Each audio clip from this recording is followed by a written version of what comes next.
Hi there! In this video, we will discuss the summary of each chapter of El Filibusterismo from Chapter 1 to Chapter 39. Let's begin. Chapter 1. On the Upper Deck.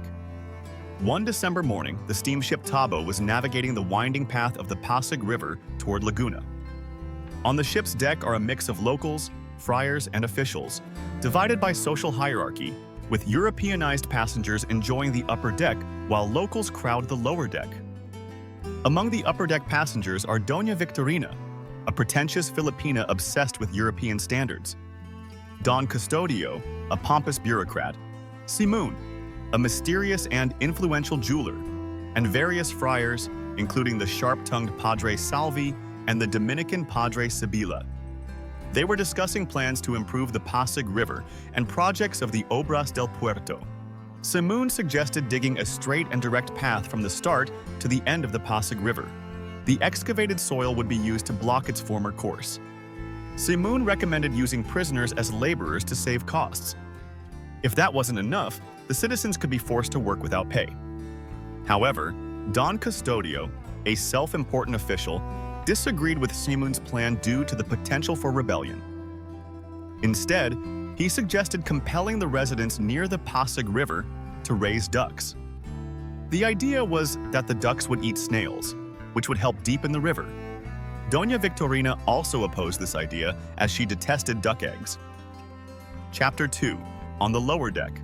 The story moves to the lower deck of a steamer. It's hot, noisy, and smells bad because of the engine. Most passengers are sitting quietly, some looking at the scenery, others playing cards or talking. In one corner, a group of seasick Chinese peddlers is lying down, looking very unwell.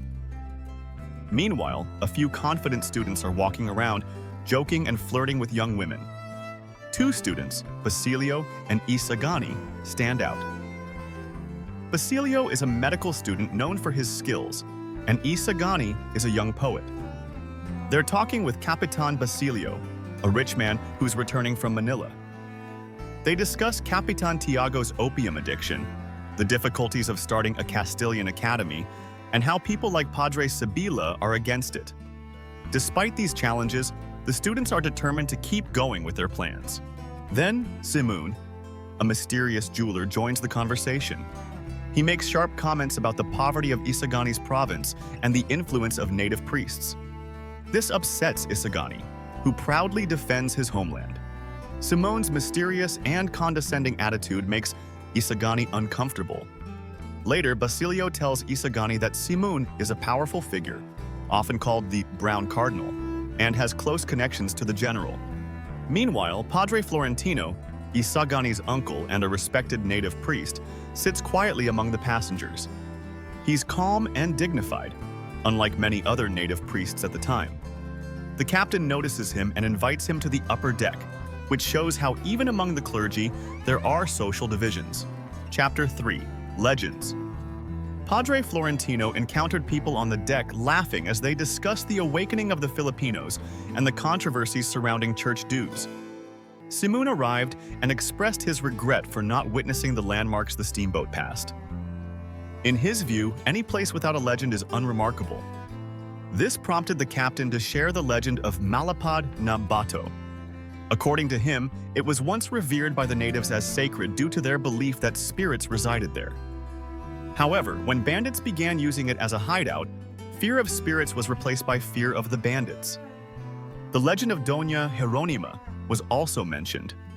In Spain, a couple were in love, but the man became an archbishop in Manila. The woman, disguised, followed her lover to Manila and demanded that he fulfill his promise to marry her. However, the archbishop decided to house her in a cave beside the Pasig River rather than marry her. As the legend was discussed, Ben Zabe praised the tale, while Doña Victorina, envious, expressed a desire to live in a cave herself. Simón asked Padre Salvi if it would not have been better for the woman to be placed in a convent. Padre Salvi replied that he could not judge the actions of an archbishop. Another legend was shared, the story of San Nicolas, who saved a Chinese merchant from being attacked by crocodiles. The crocodiles were turned to stone after the merchant prayed to the saint. When the steamboat reached the lake, Ben Zabe asked the captain about the location where someone named Guevara, Navarra, or Ibarra was killed. The captain pointed out the area, and Doña Victorina even tried to look for traces of the event. Padre Salvi mentioned that a father buried his child's body with his own hands. Ben Zabe remarked that this was the cheapest way to bury someone, prompting laughter among the passengers. Simoon, however, remained pale and silent, which the captain assumed was due to seasickness. Chapter 4. Cabasang Tales. Tandang Selo was an old man who once helped Basilio when he was still a child.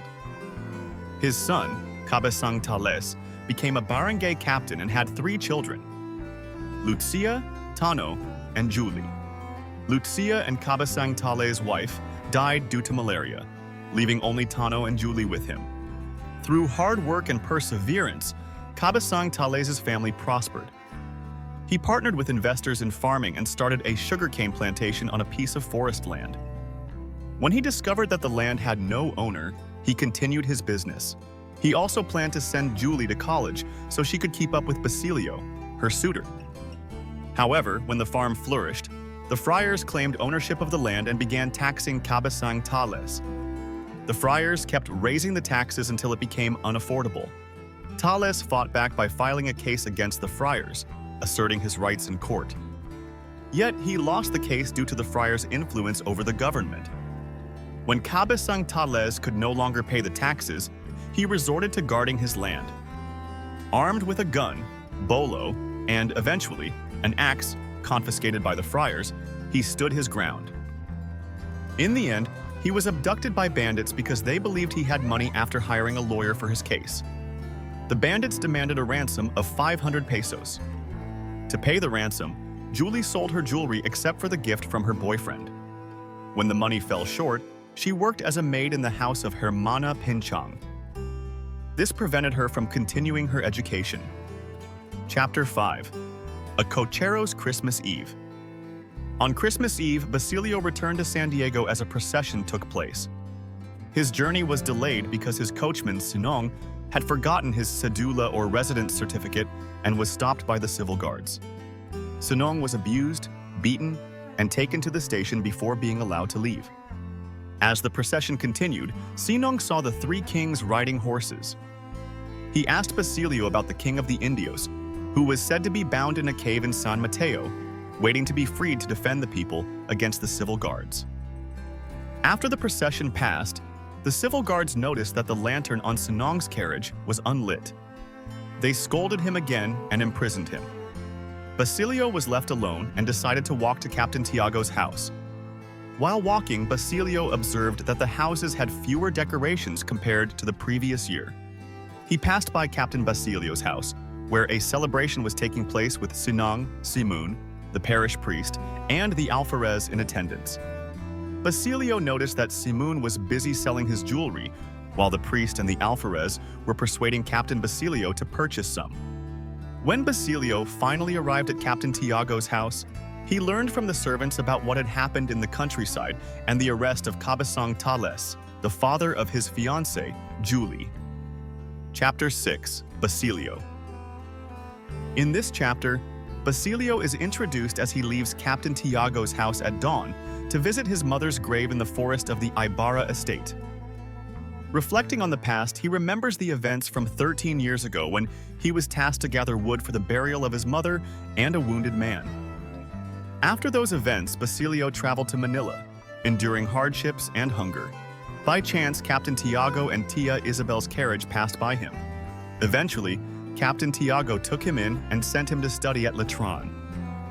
Although Basilio faced challenges during his first year at Letran due to his humble attire and ridicule from others, he persevered in his studies. When he once answered a Dominican teacher's question with clarity, his classmates were impressed, and Basilio became sobresaliente or outstanding. Encouraged by Captain Tiago, Basilio transferred to Ateneo Municipal, where he chose to study medicine. By his 3rd year, he had already learned to treat patients and saved enough to buy good clothing. Basilio is now in his final year of medical studies and plans to marry Julie after completing his education. Chapter 7. Simoon. While Basilio stood at his mother's grave, he noticed a flickering light in the distance and heard footsteps and the rustling of leaves. As the noises grew closer, he identified the figure as Simun, the jeweler and merchant who pretended to be an ally of the powerful, digging into the ground with a spade. Simun, startled, drew his gun but relaxed when he recognized Basilio. He then explained himself. During their conversation, Simun revealed his true identity and his plans. He disclosed to Basilio that he was Ibarra, who had returned to the Philippines not to seek personal revenge but to overthrow the existing government system. Simun explained that he had posed as a jeweler to get close to influential people and exploit their greed against them. By inciting unrest and spreading violence, Simun hoped to awaken the masses and inspire them to revolt. Simun advised Basilio not to be fooled by campaigns for Hispanization or petitions for equal rights with the Spaniards. Instead, he urged Basilio to stay true to his language and culture, focusing on strengthening national identity to achieve genuine freedom in the future. While Basilio was open to Simun's words, he expressed that he had no political ambitions and simply wished to serve the people as a doctor to alleviate their physical suffering. He told Simun that his goals lay in science, and he disagreed with violent methods. Despite this, Simun encouraged him to reconsider their fight against the system and his responsibility to the nation. Though their views differed, Basilio bid farewell, and Simun promised to help him if he ever changed his mind. When Simun was alone, he questioned whether he had made a mistake in trusting Basilio and reflected on his sacrifices for the country. Resolute, he continued to pursue his dream of toppling the oppressive system at any cost, hoping for the arrival of a brighter future. Chapter 8. Merry Christmas. The story begins with Julie waking up early before sunrise. She thought the Virgin Mary had performed a miracle and that the sun would not rise. But when she stepped outside, she saw the sun still rising, the air cold, and the surroundings quiet. While preparing breakfast, she tried to stay calm, convincing herself that her absence would not be long and that she could often return home to visit. As she packed her belongings into a tampipi, a woven basket, she noticed the locket she had received from a leper. Fearful of contracting the disease, she quickly cleaned her lips. Her grandfather, Tandang Selo, watched her closely, so she bid him farewell with a forced smile. She left the house seeming cheerful, but when she looked back at their home, sadness overwhelmed her. She sat down by the roadside and cried, feeling the weight of her decision and the sorrow of leaving. Meanwhile, Tandang Selo remained somber as he watched people dressed in their finest clothes heading to church to celebrate Christmas. He realized he had no gifts to offer to visitors and felt hurt that Julie had not greeted him with Merry Christmas. When he tried to greet relatives, he discovered he could no longer speak. His voice was gone. This shocked the people around him, leading to cries of alarm and confusion. Chapter 9. Pilates. This chapter narrates the events following Kabasang Tale's abduction by bandits. News of his capture spread throughout the town, eliciting mixed reactions from the people. Some felt sorrow, while others simply shrugged, believing they bore no responsibility for what had happened. The lieutenant of the civil guards showed no concern, merely following orders to confiscate weapons and perform his duties. He organized expeditions to hunt down the bandits, bringing suspected individuals to town, but Kabasang Tales was not among them. Padre Clemente, the friar administrator, avoided accountability and insisted he had no involvement in the incident. To him, he was merely performing his duty and bore no guilt for the presence of bandits. He argued that if Kabasang Tales had simply stayed home and not resisted, he would not have been captured. The priest dismissed the situation as divine punishment for those who opposed their authority. Hermana Penchang, the devout woman whom Julie served, sighed and prayed upon hearing the news. She believed the incident was divine punishment for sinners. In her view, Julie was sinful for failing to properly learn prayers, so she made extra efforts to teach her prayers and lessons from religious books. Hermana Pencheng did not allow Julie to return to the village to care for her grandfather, insisting she work to pay off a debt of 250 pesos. When Hermana Pencheng learned that Basilio planned to go to Manila to retrieve his savings and ransom Julie from servitude, she became even more fearful that Julie might stray further. Believing she was helping Julie, she made her repeatedly read the book Tandang Basio Makunat, which contained lessons against young people going to Manila to study. While Cabasang Tales was imprisoned, the friars took the opportunity to transfer ownership of his fields to someone else, disregarding his dignity and honor. When Cabasang Tales returned and discovered that his fields now belonged to others, his happiness disappeared. He saw the sacrifices made by his father and daughter, but remained silent. He just sat next to his father, Tandang Selo, and barely spoke all day, just watching their dreams slowly crumble. Chapter 10, Wealth and Want.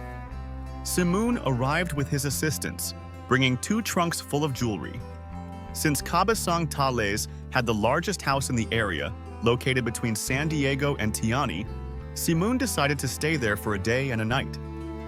At first, Cabasang Tales felt nervous because he couldn't offer Simoon anything according to Filipino hospitality traditions. However, Simoon brought everything he needed himself. When Simoon asked Tales if his gun was enough to protect him from bandits, Tales didn't give much of an answer. People gathered to see Simoon's jewelry. Capitan Basilio and his family were there, along with Hermana Penchang, who wanted to buy a ring for the Virgin of Antipolo. Julie, Tales' daughter, stayed at home, studying a book that Hermana Penchang had told her to memorize. Simoon opened his trunks and showed off a variety of jewelry, necklaces, rings, and relics said to be from ancient times. Everyone admired the pieces, especially Capitan Basilio and Sinong. Simoon displayed different precious stones, including diamonds of various colors, rubies, emeralds, and sapphires. Seeing these riches made Cabasang Tales feel deep sorrow and envy, as he was struggling in poverty. Simoon revealed that his jewelry could influence people's lives, either bringing them fortune or causing their demise. He even claimed he could release or detain someone's life with just a small stone. Noticing that Tales seemed interested but hesitant, Simoon asked if he had any jewelry to sell. When Sinong mentioned Maria Clara's necklace, Tales searched for it. Simoon offered 500 pesos for the necklace, but Tales hesitated, saying he needed to ask his daughter Julie first. Later, as Tales traveled, he saw the priest who managed his land along with the new tenant occupying it. The sight made him furious, and he decided to follow them. Tales did not return to Simoon that night. The next morning, Simoon found his gun missing and a note from Tales. In the note, Tales apologized for taking the gun, saying he needed it to join the bandits in exchange for the necklace Simoon wanted to buy. The following day, news spread that 3 people had been killed that night: the priest, the new tenant, and the tenant's wife. Their bodies were found with soil in their mouths. Near the woman's body was a piece of paper with the word Tales, written with bloodied fingers. Meanwhile, Tandang Selo, Tales' father, was arrested by the civil guards because they couldn't find Tales. Chapter 11, Los Baños. The Governor General and his companions spent a day in Los Baños after failing to catch any animals during a hunting trip in Boso Boso. The group, which included priests, soldiers, and musicians, returned empty-handed, worrying local officials that the Governor General might be upset. However, the Governor General seemed pleased, as there was no risk of embarrassment if the hunting expedition had gone poorly. In Los Baños, the Governor General played cards with Padre Sibila, Padre Irene, and Padre Camora while discussing various topics. Their conversations ranged from personal remarks to government and educational issues. A key topic was the students' petition to open a Spanish language academy, which became the center of debate. Ben Zabe, a writer and journalist who always sided with the powerful, was also present and actively joined the discussions. Despite his critical demeanor, he consistently supported the opinions of the priests and officials to maintain the government and church's authority. The petition sparked a heated argument. Padre Sibila opposed the academy because he feared it would weaken the influence of the church. Meanwhile, Padre Irene and Padre Fernandez supported the petition. Simoon expressed his opinion that the true bandits were not in the mountains but within the government, and he suggested stricter control over the use of weapons in the country. The discussion ended when the Governor General decided to postpone the decision on the students' petition. They also talked about Julie's plea for help to free her grandfather. which led the governor-general to order the old man's release. This act was seen as a display of his superficial compassion. Chapter 12. Placido Penitente. Placido Penitente struggles with his feelings as he attends the University of Santo Tomas. Not long after arriving in Manila from his hometown, he already wants to quit his studies because of boredom and frustration. Despite this, his mother continues to encourage him to finish his education so their sacrifices won't go to waste. In his hometown, Placido was known as one of the best students in Latin at the school run by Padre Valerio. However, despite his intelligence and reputation, he lost interest in his studies in Manila. He had no vices, such as gambling or romance, that could explain his lack of motivation, nor was he distracted by typical youthful troubles. While walking to the university, Placido met his classmate Juanito Pelaez, a teacher's favorite and a jokester. Juanito shared stories about his fun vacation with Padre Camorra, during which they drank and mingled with the young women of the town. Juanito and Placido also discussed recent events in their classes. Juanito invited Placido to skip class and have fun instead, but Placido refused, remembering his mother's sacrifices for his education. Before entering the university, Placido was asked to contribute money for a monument to Padre Balthazar and to celebrate their professor's feast day. Juanito led the fundraising, turning it into a joke to gain favor with the teachers. When they reached the university, the students were busy waiting for their professors, gathered in groups, and exchanging ideas about their lessons. They also observed women entering the nearby church. Paulita Gomez, Isagani's love interest, arrived and caught the attention of the students. As the physics class began, the students went to their seats. Someone asked Placido to sign a petition against establishing a Spanish language academy, but he refused because he wanted to read the document first. Placido arrived late to class and was marked absent. He remembered how important it was to introduce himself to his teacher to secure a chance at passing the exams. Despite his frustration, he entered the class noisily, drawing the professor's disapproval. Chapter 13. The class in physics. The physics classroom was a long rectangular hall with wide windows and stone stairs with wooden steps. The students were seated in order of their last names. The room was simple, with no decorations except for a portrait of St. Thomas Aquinas, and the physics equipment was kept in a cabinet. Padre Millon, a Dominican priest and the young professor of the physics class, was known for his philosophical background from the College of San Juan de Letrán. His chair was located at the front of the room, near the door and under the portrait of St. Thomas Aquinas. He first called on a sleepy student with hair that looked like a broom, and then he called on Juanito Pelaez. While answering, Juanito stepped on Placido's foot, signaling him to whisper the answers. Placido cried out in pain, which made Padre Milon angry. The priest scolded him, calling him names like Taylor's Spirit and Busybody. Placido became the focus of the priest's frustration. Struggling to answer the questions, Placido was nicknamed Placido the Dictator by the teacher. When Placido couldn't provide an answer, the priest marked him down. Placido objected and tried to explain himself, but when he lost his patience, he threw his book, stood up, and left the class disrespectfully. The entire class was shocked by Placido's actions. Padre Milon cursed and lectured the students until the bell rang, signaling the end of class. Chapter 14. In the House of the Students. Macareg's house was large and spacious, almost like a school in the mornings, but it turned into a noisy hangout for students by 10 o'clock. The house buzzed with various activities. Some students played games, others exercised, played musical instruments, wrote essays or letters to their girlfriends, and engaged in different pastimes.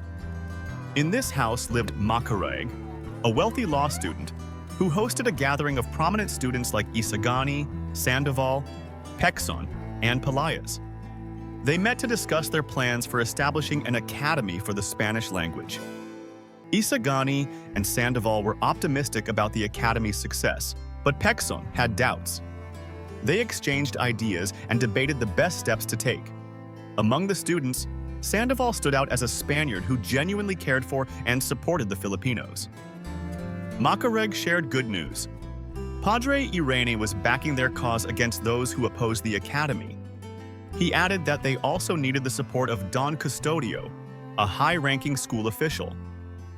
The group considered two possible intermediaries to persuade Don Custodio: Senor Pasta, a lawyer, and the dancer, Pepai, who had a personal connection to Don Custodio.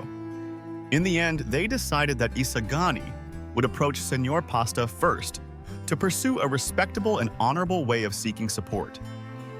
Only if this approach failed would they consider using Pepai or other means of influence. Chapter 15, Senor Pasta. Isagani visited Senor Pasta, one of the smartest lawyers in Manila. Senor Pasta was often consulted by priests about their problems, so he had a lot of influence. After waiting for a long time because of the many clients in Senor Pasta's office, Isagani was finally let in.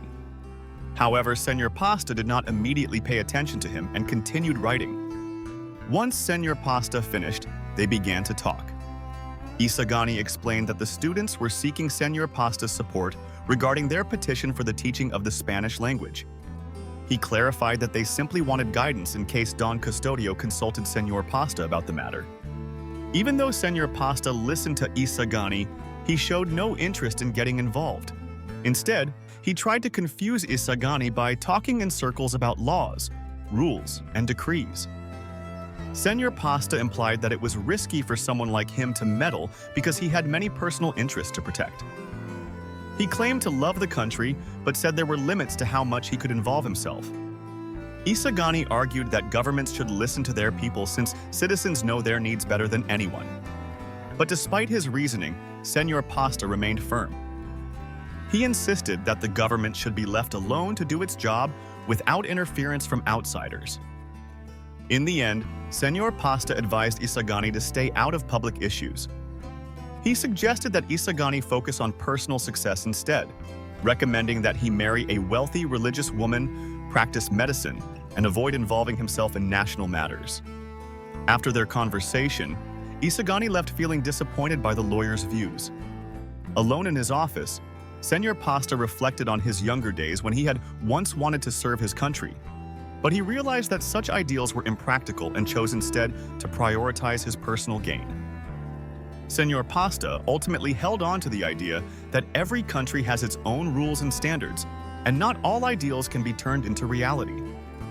Chapter 16, The Tribulations of a Chinese. The story revolves around Quiroga, a Chinese businessman who dreams of establishing a consulate for his people in the Philippines. He hosts a grand banquet attended by numerous Spanish priests, government officials, soldiers, traders, and other clients and business partners. The party is lively, filled with noise, drinking, and cigarette smoke, and decorated in a Chinese style that reflects Quiroga's culture and taste. Quiroga moves around the rooms, making sure no one is stealing from his store. Even though he is busy, he continues to shake hands and greet his guests, aware that many of them are there only for the free food and drinks, rather than for him. One of the guests is Simun, a mysterious jeweler with significant influence in the government. At dinner, Quiroga expressed his concern over the loss of 3 expensive bracelets he had given to a woman who was a friend of a powerful official, which had left him in great debt to Simun. When Simun arrives, he demands that Quiroga pay a debt of 9,000 pesos. Quiroga explains that he has suffered financial losses and cannot pay the amount. Simun then offers a deal. He will reduce the debt by 2,000 pesos if Quiroga agrees to store newly arrived weapons in his warehouse. Simun assures him that there is nothing to fear because the weapons will soon be moved elsewhere, and an investigation will be staged. Quiroga would even profit from helping those who might be arrested. Fearing Simun's anger and the loss of his chance to establish a consulate, Quiroga reluctantly agrees. Meanwhile, in another part of the banquet, other guests are busy discussing various government issues, business matters, and policies. A group of priests is discussing about a talking head displayed in a fair in Quiapo, managed by a man named Mr. Leeds. Chapter 17, The Quiapo Fair. This chapter describes the lively and colorful scene of a night at the Quiapo Fair. The plaza is filled with people, illuminated by the light of the moon and lanterns that bring life and joy to the surroundings. People from various walks of life gather to enjoy the event. including government officials, soldiers, priests, students, Chinese merchants, young women, and their companions. Amidst the festivities, Padre Camorra is delighted by the presence of beautiful women. He is accompanied by Ben Zaib, who feels uneasy about Padre Camorra's excessive excitement and is occasionally elbowed by him in amusement. One of the women Padre Camorra notices is Paulita Gomez, who is with Isagani and Doña Victorina. Paulita looks stunning, like the moon itself, dressed in elegant clothing that evokes both envy and admiration. However, Isagani appears uncomfortable and annoyed by the curious stares of people directed at Paulita. While walking around, Ben Zaib and Padre Camorra notice a stall selling small wooden figurines that represent different members of society: priests, officials, students, and others. Among the figures is one that resembles Padre Camorra, and another represents the Philippine press as an old woman ironing clothes. They talk about the figurines, making jokes and occasional remarks about the artwork. When they reach another stall selling wooden statues, they see one that resembles Simoon, depicted as a mulatto with mixed black and white features. They discuss the statue and note that Simoon is absent from the fair. Padre Camorra suggests that Simoon might be avoiding the fair to escape paying admission, while Ben Zaib speculates that he might fear they would uncover the secret of his associate, Mr. Leeds. Chapter 18, Leisure Domain. This chapter tells the story of Mr. Leeds, an American magician, performing a mysterious act in front of prominent figures such as Ben Zaib, Don Custodio, Padre Salvi, Padre Irene, and other guests. Mr. Leeds, who speaks fluent Spanish, invites the audience to inspect his tools before and after the performance, but asks them to remain silent during the act. Ben Zaib, hoping to expose Mr. Leeds as a fraud, tries to discover the secret behind the magic. He carefully examines the table, expecting to find mirrors or optical illusions. Despite his efforts, he finds no such devices. Mr. Leeds begins the show by presenting an old box he claims to have discovered in a pyramid in Egypt. The box supposedly contains ashes and pieces of papyrus with two magical words written on them. When he utters the words Deramoth, the box opens, and a head with long hair and a frightening appearance emerges. The head introduces itself as Imuthis, a man from the time of the pharaohs who died during the rule of Cambyses. Imuthis recounts his tragic fate, explaining that he was accused of treason by priests and killed to silence what he knew. As the head tells its story, it seems to focus on Padre Salvi, as if accusing him of sin and evil. The more the head speaks, the more it seems to directly call out Padre Salvi, who becomes visibly disturbed. When the head calls Padre Salvi a murderer and a hypocrite, he becomes terrified and faints, causing a commotion among the audience. After the performance, the attendees are asked to leave, and Don Custodio suggests banning the show, calling it immoral. In the end, Mr. Leeds disappears, leaving behind his secrets and tools, fleeing to Hong Kong before the government can stop his performances. Chapter 19, The Fuse.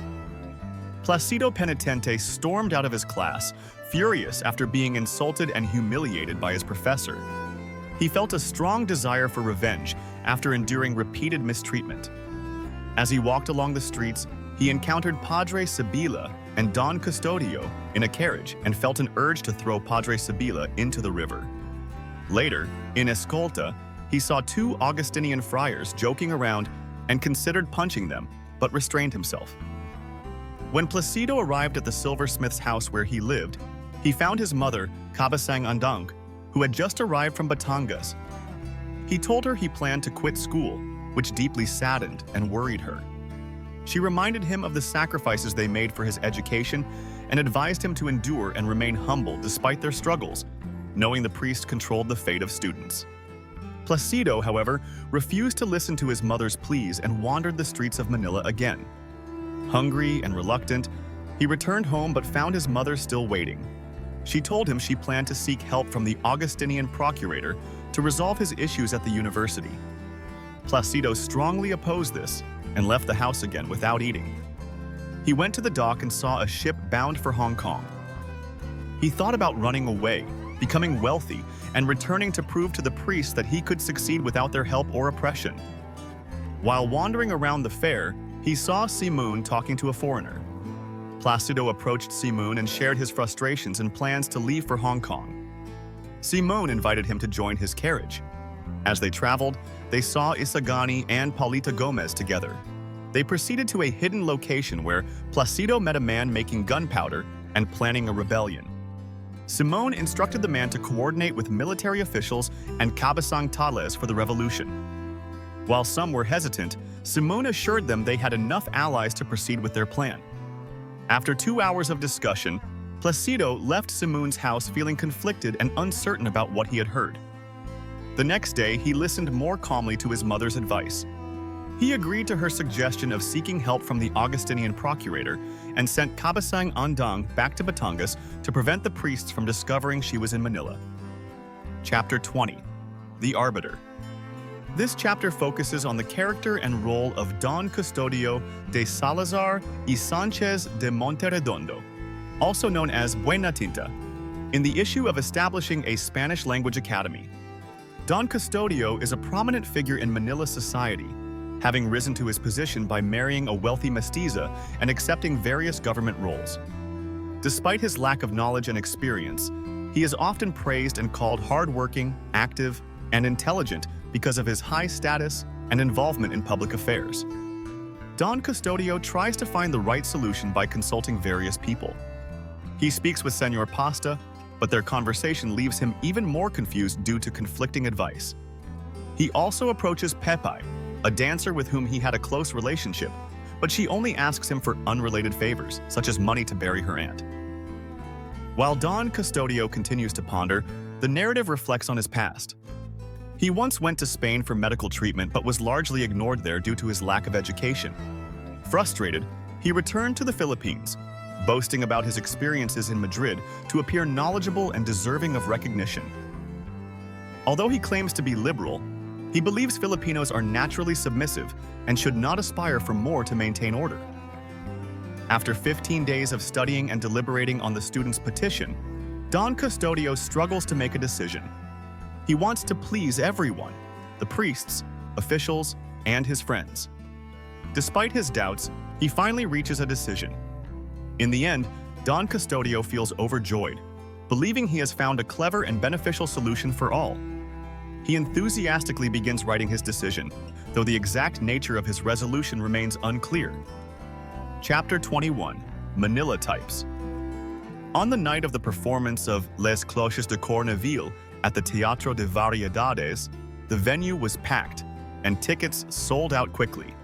Camarón Cocido, a Spanish beggar living as if he didn't care about anything, observed the scene alongside Tio Kiko, a short Filipino who sold announcements for shows. Camarón Cocido remarked that the large profits from the performance would ultimately go to the priests due to their influence. Opinions in Manila were divided about the show. Priests like Padre Salvi opposed it, calling it immoral and indecent.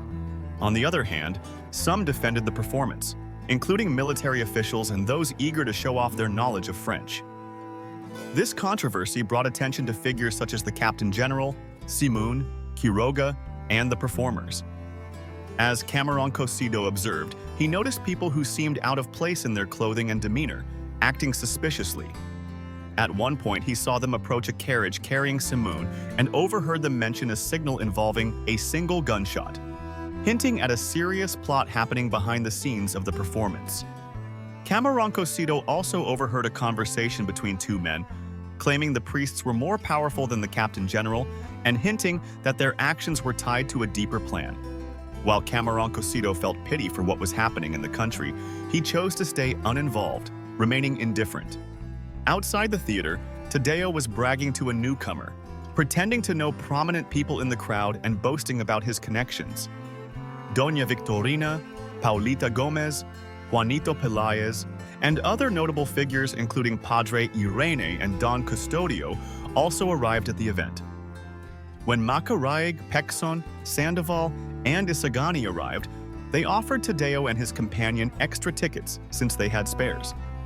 Tadeo eagerly accepted, but his companion hesitated and stayed behind, worried about being a bother. Chapter 22. The Performance. Despite the delay in the performance, the theater remained full as the audience waited for the arrival of the Captain General. He was the last to arrive, sitting in the box with the red curtains, signaling the start of the show. Before his arrival, there had been a commotion when a man refused to give up Don Primitivo's seat, providing some entertainment for the restless crowd. Pepe, the dancer, was also present in a box arranged by Macaraig to influence Don Custodio into approving the students' petition for the Spanish Language Academy. Don Manuel was also there, constantly mocked Don Custodio for attending the play, which he had previously condemned. While the audience enjoyed the performance, students like Macaraig, Sandoval, and Pexon were optimistic about Don Custodio's decision, expecting it to favor their petition. However, Isagani was filled with sadness and anger when he saw Paulita Gomez in a box with Juanito Peláez. Distracted by his emotions, he paid little attention to the play.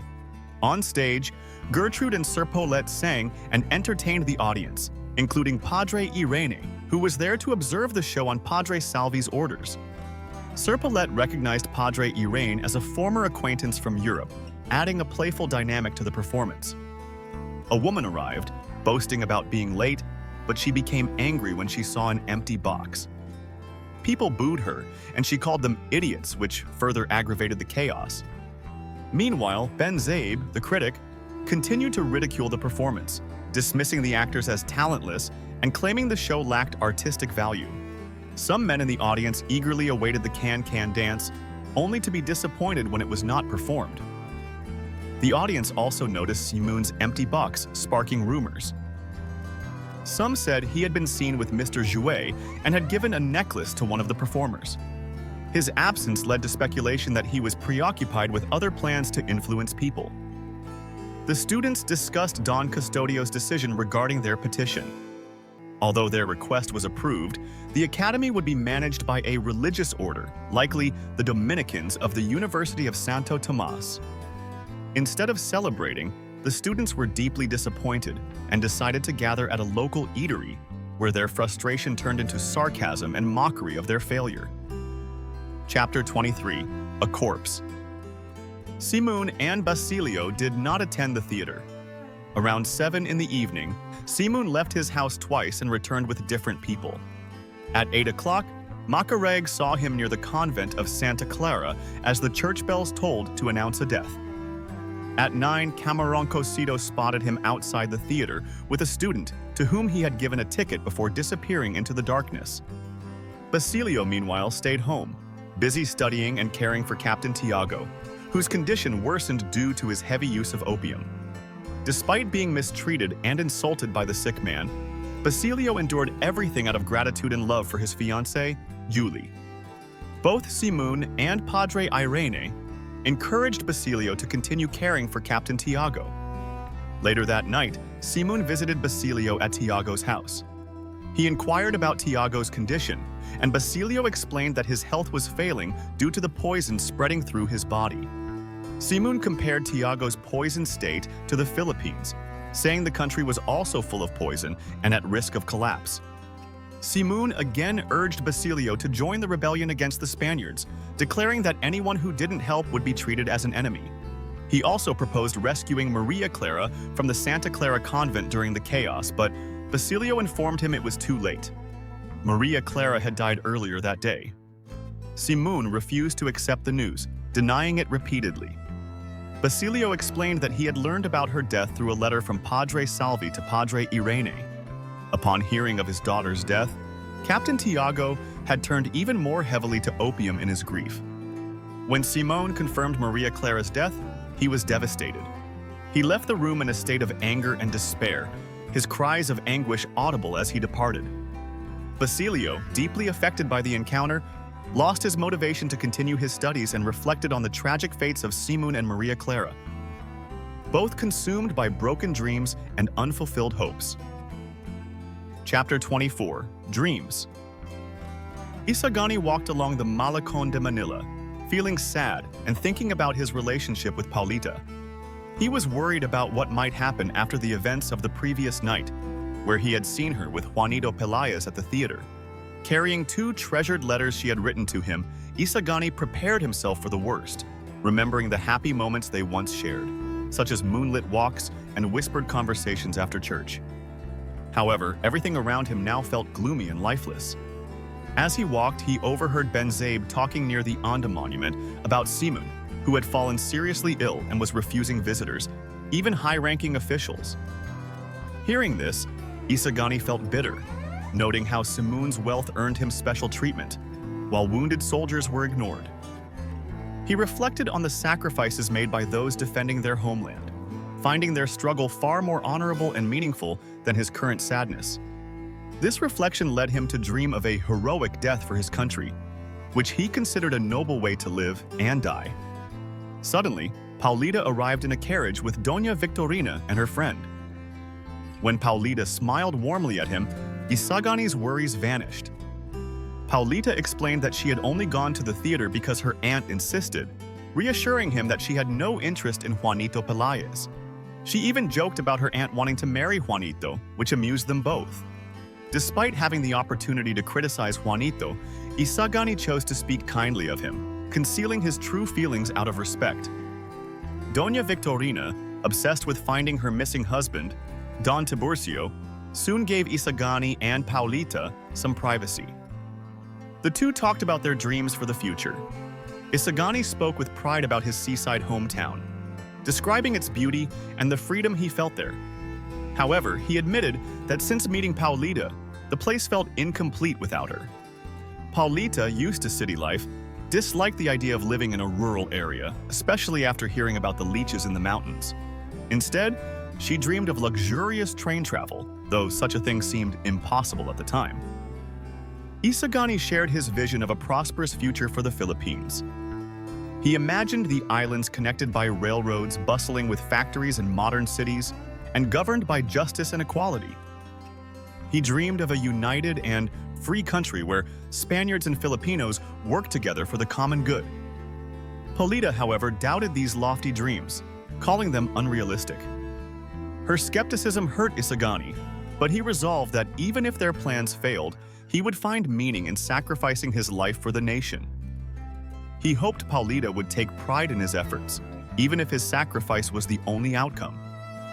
Their conversation was cut short when Doña Victorina called Paulita back to the carriage. Isagani joined them and sat beside Paulita, feeling overjoyed to be so close to her. As the carriage traveled through the city, he saw and heard nothing else, completely absorbed in the moment and cherishing her presence. Chapter 25. Smiles and Tears. The students held a feast at Panciteria Macanista de Buen Gusto to celebrate what they called a victory, a recommendation by Padre Irene regarding the teaching of the Spanish language.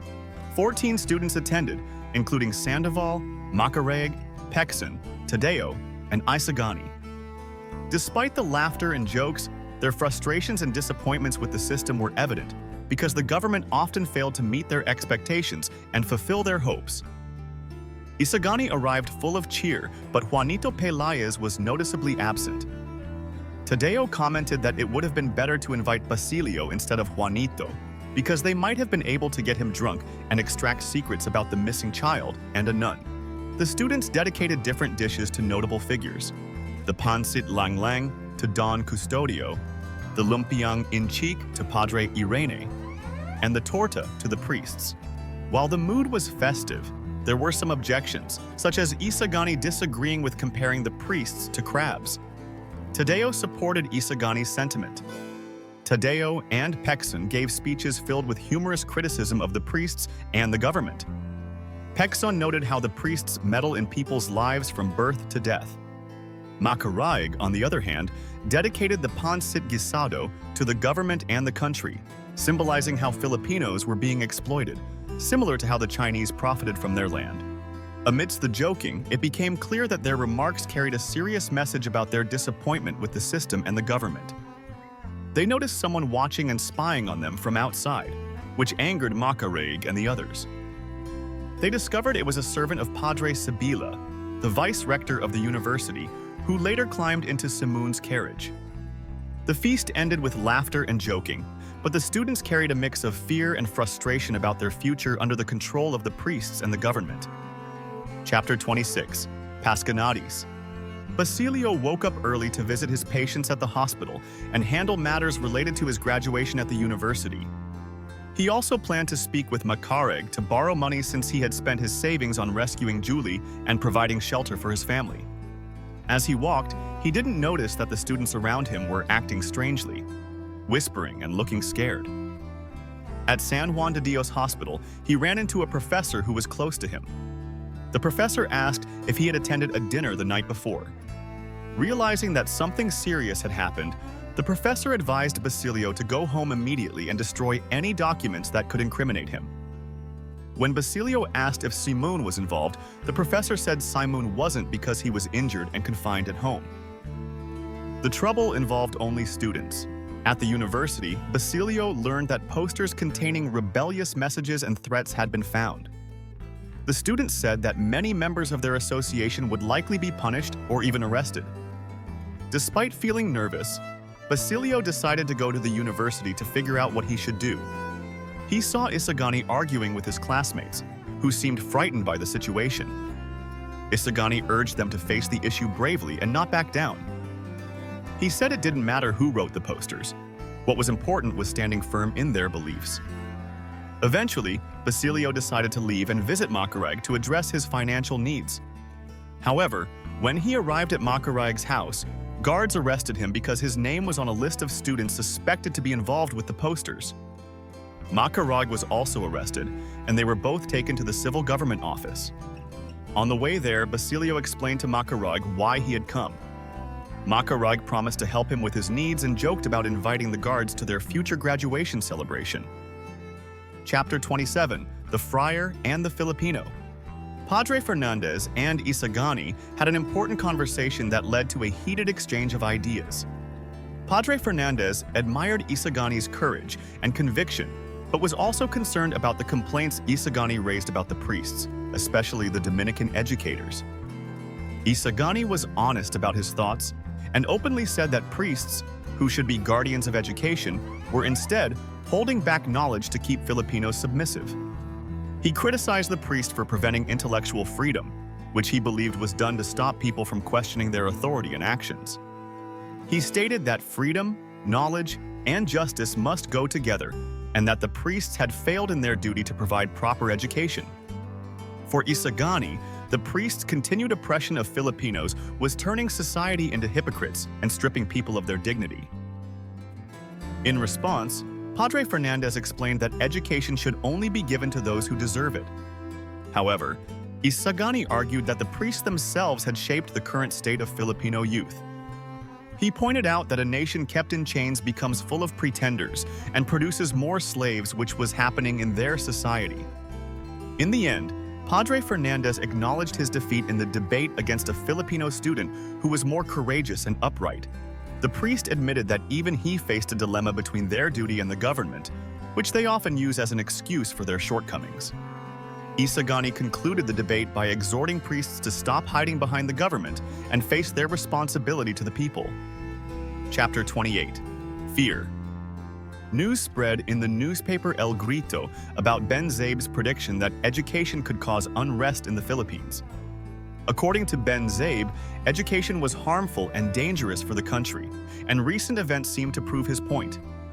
This caused alarm among the people, especially the Chinese, the priests, and the Governor General.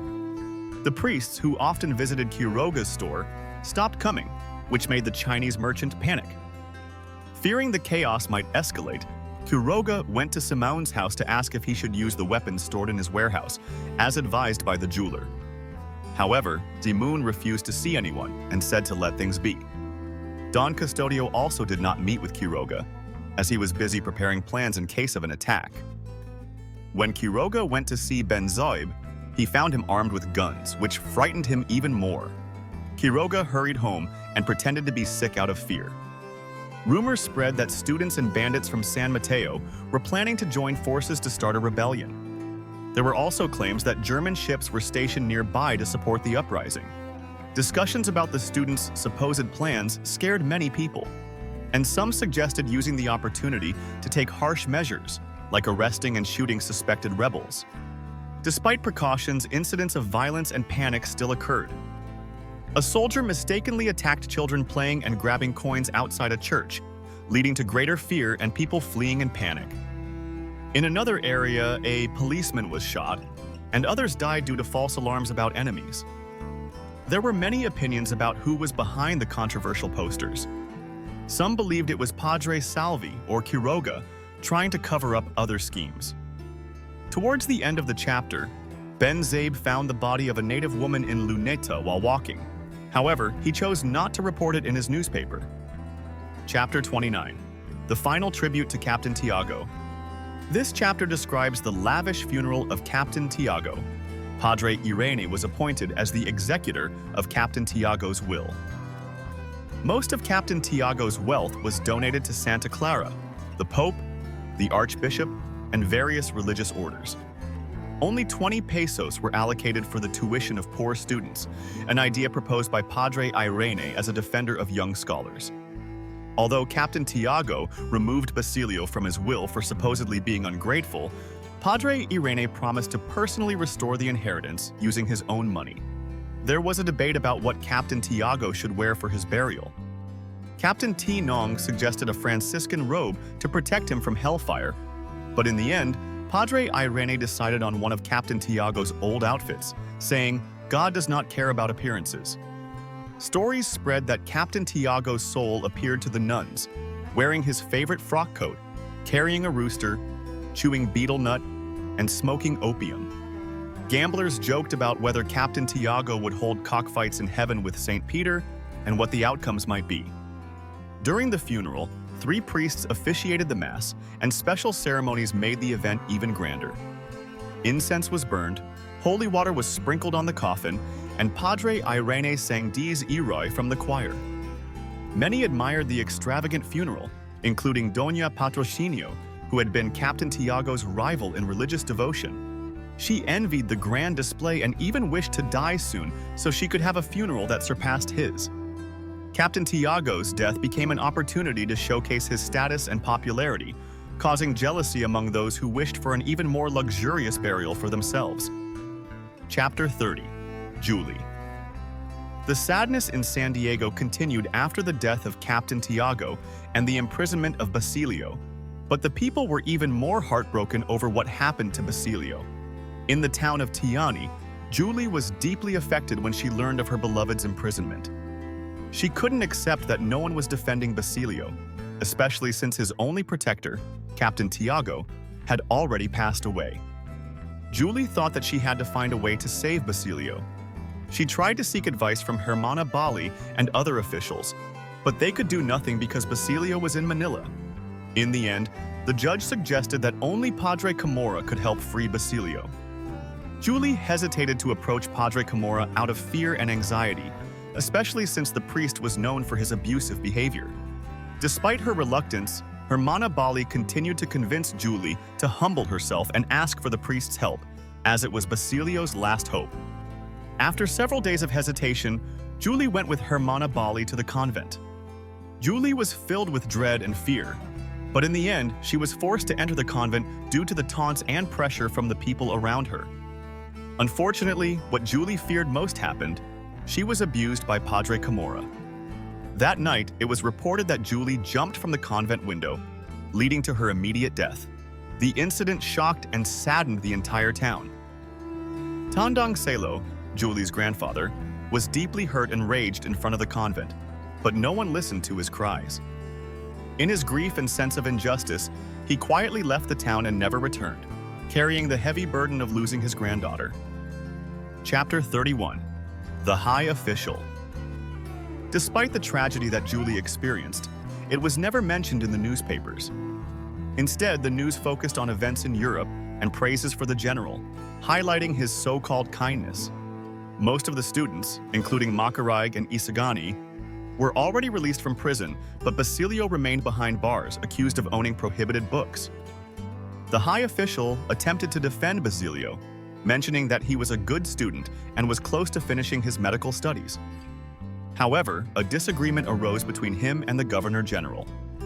According to the Governor General, Basilio needed to remain in prison to serve as an example and maintain the government's authority.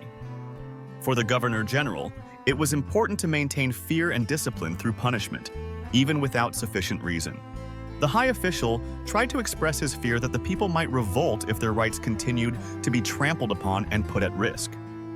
However, the Governor General declared that he did not care about the Filipinos because it was not they who gave him power, but Spain. For the Governor General, the power and prestige of the government were more important than the welfare of the Filipinos. The argument continued until it reached the point where the high official expressed his disappointment. He pointed out that, as a Spaniard, honor and morality were more important than power or national interest. He emphasized that Spain should treat the Filipinos with justice, as this was what the kings of Spain had promised. He also warned that if the oppression of the Filipinos continued, there would be an uprising, and they would gain the sympathy of honorable and justice-loving people. At the end of their argument, it was clear that the two did not agree. The high official, though he expressed his concern for the Filipinos, ended up speaking with deep sadness and disappointment. He left the palace, immediately resigned from his position, and decided to return to Spain. Chapter 32: Effect of the Pasquinades. Because of what happened, many parents decided to stop sending their children to school. Instead, they encouraged them to work or just take a break. At the university, many students were suspended or failed their exams. Only a few passed, especially those who were part of a well-known student organization. Pecson, Tadeo, and Juanito Peláez were suspended. Pecson decided to work in the courts. Tadeo, delighted, celebrated by burning his books, as he saw it as the fulfillment of his dream of an endless vacation. Juanito Peláez was forced to work in his father's store, but eventually learned to like it. Macarig, who was wealthy, quickly left for Europe to avoid the trouble. Despite everything, Isagani and Sandoval managed to pass their exams. Isagani only in the class of Padre Fernandez, as he was suspended in his other classes, while Sandoval used his skill in public speaking to impress the examiners. Basilio was the most unfortunate, as he remained in Bilibid prison, undergoing repeated interrogations. While in prison, he learned from Sinong, the carriage driver who visited him, about Julie's death and Tandang Sailo's disappearance.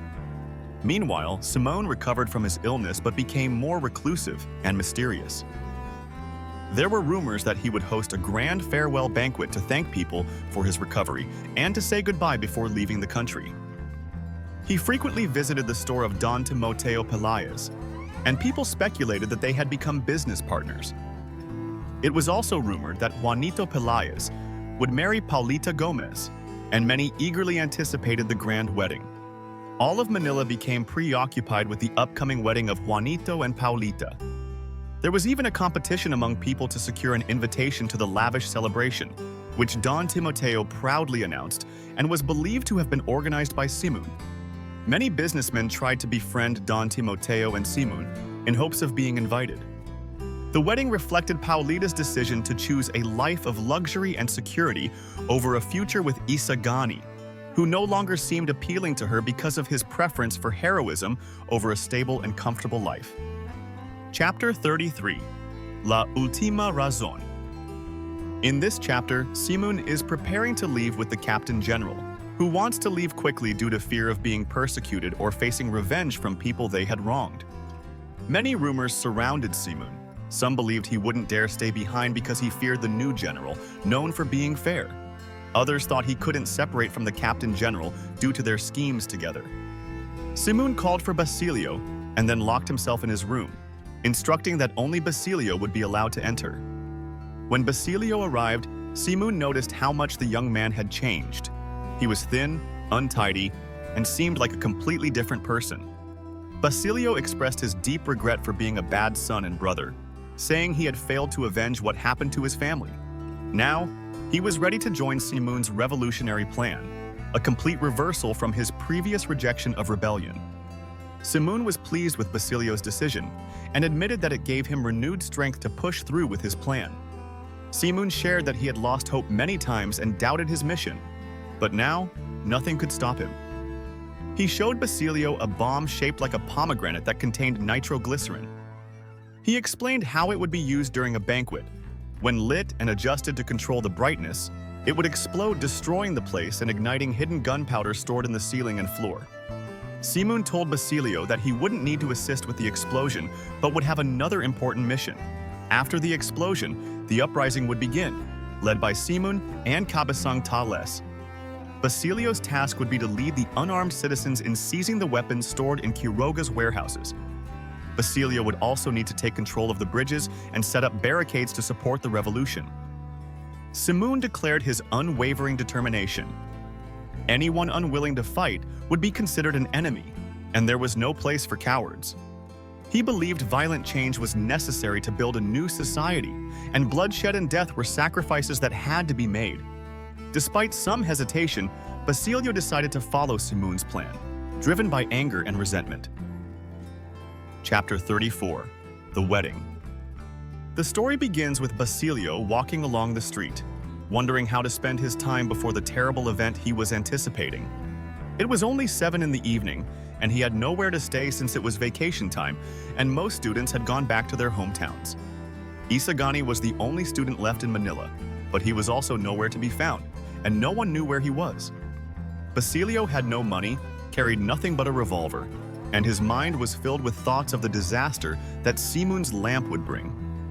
As he walked, Basilio imagined the people ahead of him as if they had no heads. He, hungry and penniless, pictured himself as a feared figure that night, transforming from a poor student and servant into a powerful person who dictated laws while standing atop pyramids of corpses. He smiled at the thought and touched his revolver. Suddenly, he wondered where the tragedy would begin. He hadn't asked Simun, but Simun had warned him to stay away from Calye and Loa Gay. He recalled that when he went to Captain Tiago's house after being released from prison, he saw preparations there for Juanito Pelayas's wedding. He noticed carriages passing by, full of people, and in one carriage, he saw Juanito with Paulita Gomez, dressed in her white wedding gown. Basilio was shocked and remembered Isagani. He thought about how kind and generous his friend was.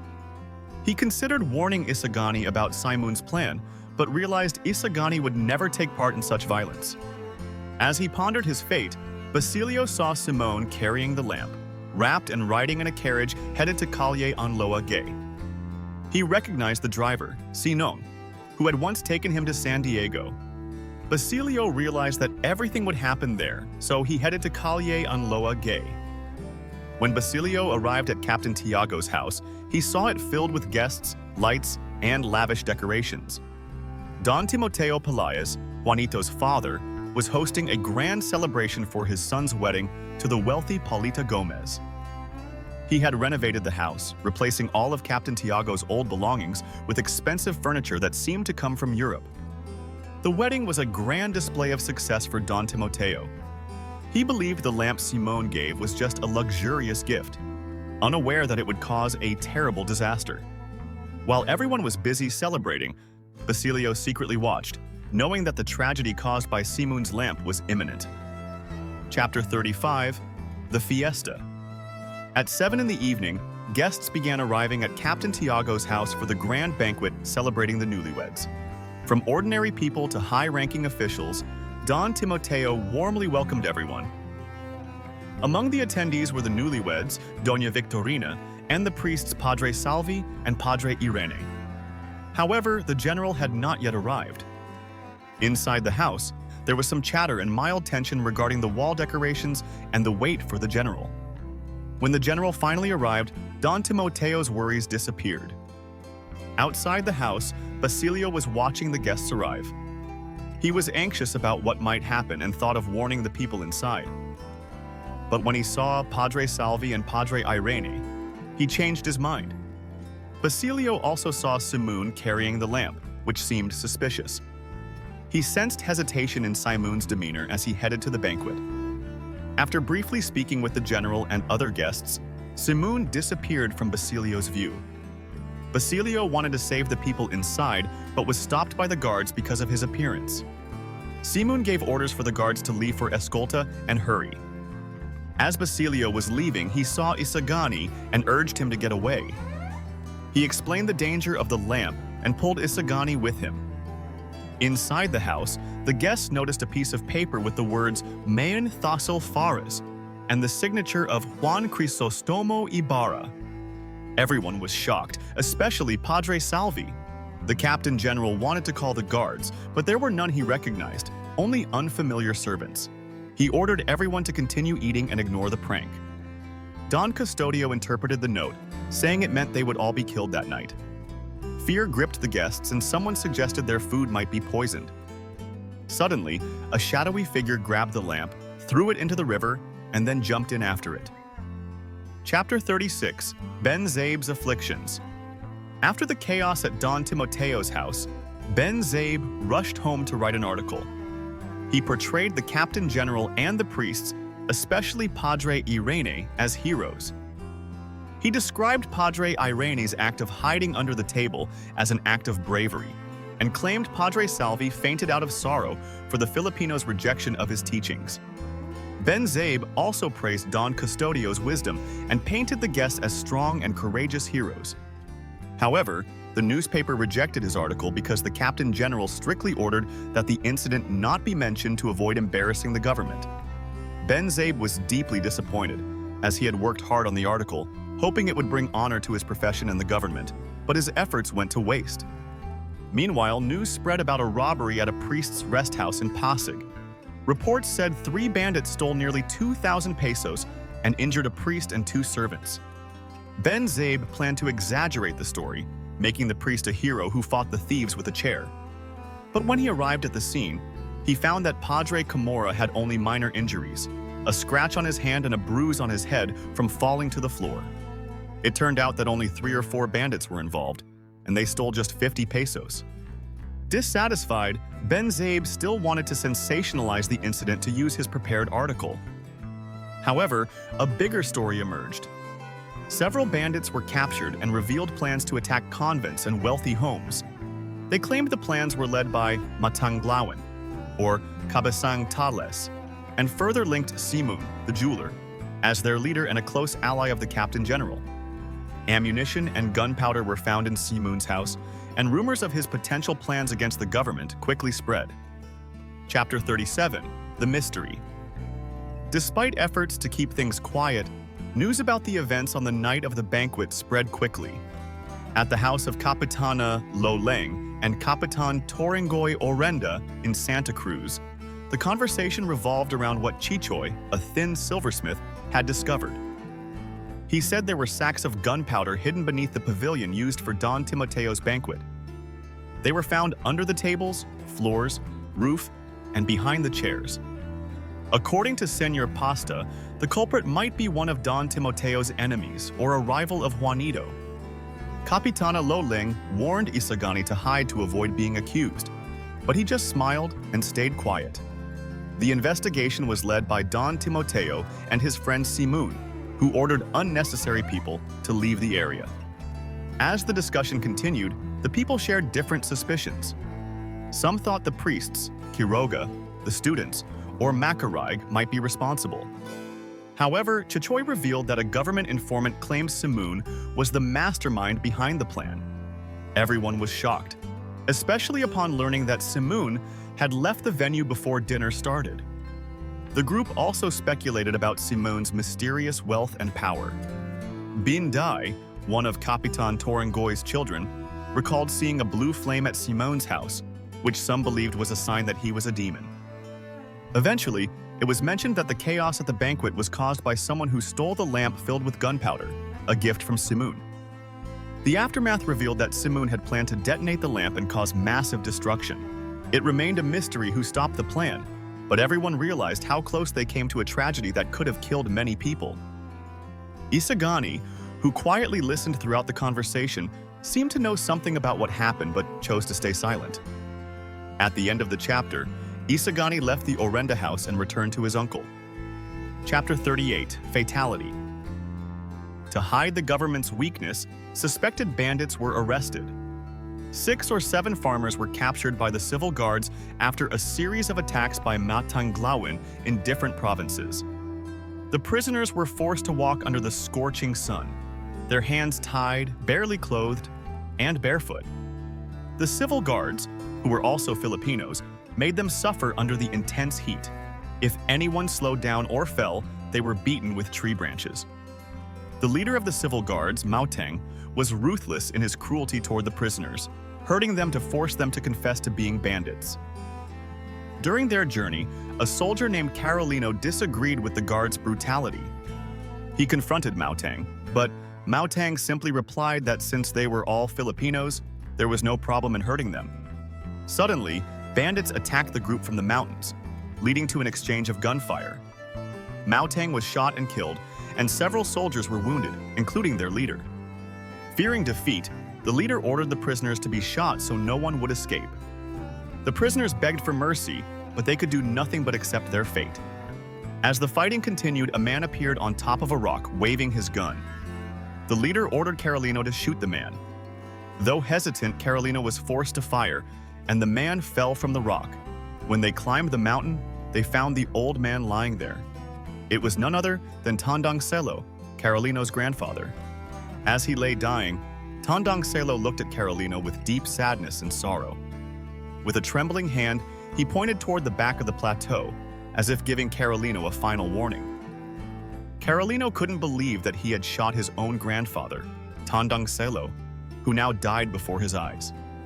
Chapter 39, Conclusion. Simun, wounded and hiding from the authorities, was staying at Padre Florentino's house. One day, Padre Florentino received a telegram from the lieutenant of the civil guards, warning that there was an order to arrest a Spaniard hiding in his house, dead or alive. Thinking it was Don Tiburcio, Doña Victorina's husband, who was being referred to, Don Tiburcio left the house to escape the authorities. However, it was actually Simun they were looking for. Padre Florentino welcomed Simun into his home without hesitation, even though he didn't fully understand the jeweler's situation. He showed Simun kindness and cared for him, but Simun refused to be treated by any doctor other than Don Tiburcio. As Padre Florentino tended to him, he began to reflect on how Simun's life had changed and wondered why Simun had chosen to hide there, especially since Simun had once looked down on him.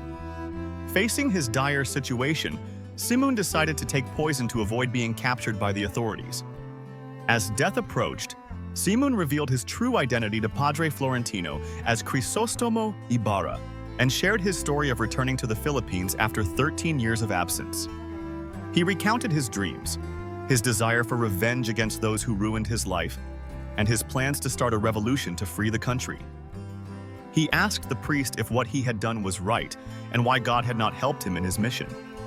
Padre Florentino told Simun that God does not support a cause filled with evil and violence. According to the priest, true freedom is achieved through goodness, love, and sacrifice, not through revenge and deceit. Instead of evil, noble, and righteous actions are needed to attain the country's freedom. Simun accepted his mistakes and died with peace in his heart. After Simun's death, Padre Florentino prayed for his soul.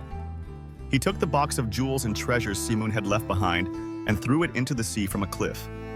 By throwing away the treasures, Padre Florentino symbolized the rejection of greed and the hope that in the future, when the time is right, such wealth would be used for a just and holy purpose.